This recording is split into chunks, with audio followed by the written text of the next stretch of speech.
What a jam-packed 2 hours we had this past week on Dynamite. From Samoa Joe returning to the squared circle, Hangman Adam Page finally accepting Adam Cole's challenge for the championship title, and one of, if not the greatest, tag team match we have ever seen.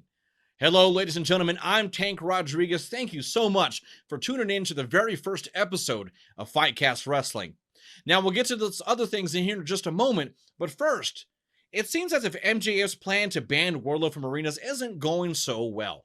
For the past 2 weeks, we've seen the War Dog bypass security, and this week, distract Sean Flashdance Spears long enough for him to lose against Captain Sean Dean. Which, if you're keeping track, that's already 2 people at the Pinnacle that he's already beaten, MJF being the other. MJF, calling it a fluke victory, challenges Captain Sean Dean to another match, which should be interesting given Wardlow's 2-week track record of disturbing MJF's peace. I don't care that MJF has promised double the amount of security.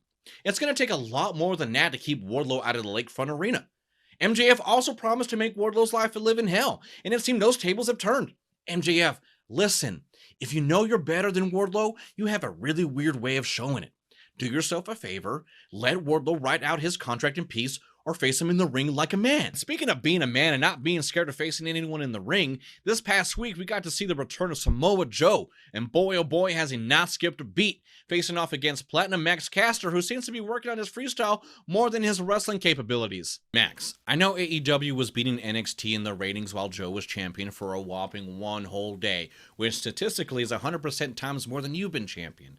But let's not forget what Joe had to do in order to become NXT champion. Breaking down the now cliche proverbial fourth wall for a second, he had to beat Karrion Kross to become NXT champion. Karrion Kross had to beat Keith Lee to become NXT champion. And if memory serves me correct, what happened on March 19, 2022? Didn't you lose against Keith Lee? Don't get me wrong, Max, you're an amazing wrestler with a lot of promise in the future, but I think you're just too busy cashing checks that your mouth simply could not cash. I, for one, am excited to see what Samoa Joe does in AEW. That young roster may just see him as another old-timer, but I think the boys in the back, including Jay Lethal, are going to find out what Max found out on Wednesday. Joe's going to kill you. While we're on the topic of death, AEW champion Hangman Adam Page officially accepted Adam Cole's challenge for a title match. I don't think Adam Cole was expecting it to be a Texas death match. Hell, I don't think anyone was expecting it. Now we have to ask ourselves, with 2 individuals at the top of their game, who has the advantage? Obviously, Hangman with the champion's advantage, but let's table that for a second and really think this through. A Texas death match where anything goes. All the blood, all the sweat, all the tears that are going to be shed. This is going to come down to who wants it more. Now, say what you want about Adam Cole, but week after week, he continues to prove himself to the locker room and to the fans. Adam Cole has a lot in his arsenal to break down the champion, not to mention a devastating super kick and a running knee that a lot have come back from.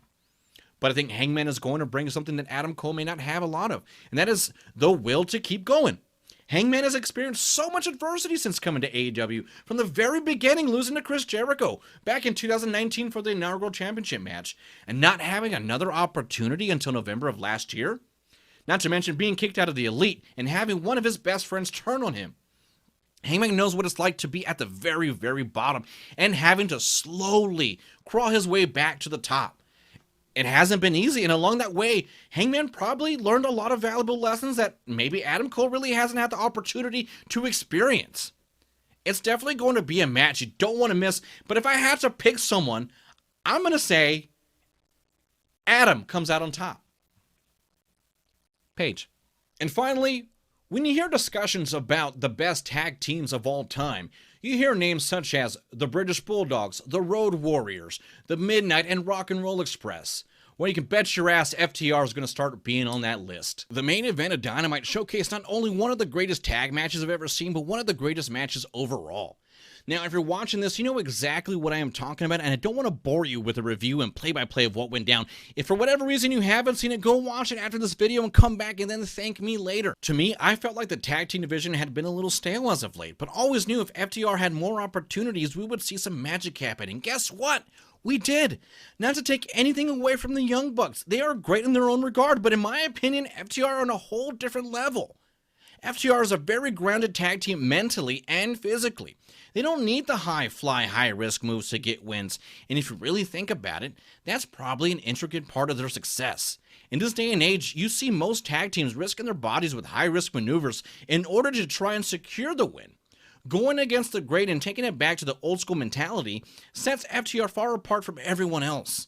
Now, that doesn't mean they don't know how to combat against those moves, otherwise they wouldn't have the AAA titles. And now being double champs with AAA and Ring of Honor, I'm very confident they are going to give Jurassic Express or whoever is holding the AEW tag titles a run for their money and more than likely become the greatest tag team of all time. Ladies and gentlemen, that's actually going to do it for our inaugural show. I want to thank you for tuning in. And if you enjoyed what you saw and you want to come along with me for the journey, don't forget to hit the like button and the subscribe button. And we'll see where this goes. Till next time, I'm Tank Rodriguez. Thank you so much for watching Fightcast Wrestling.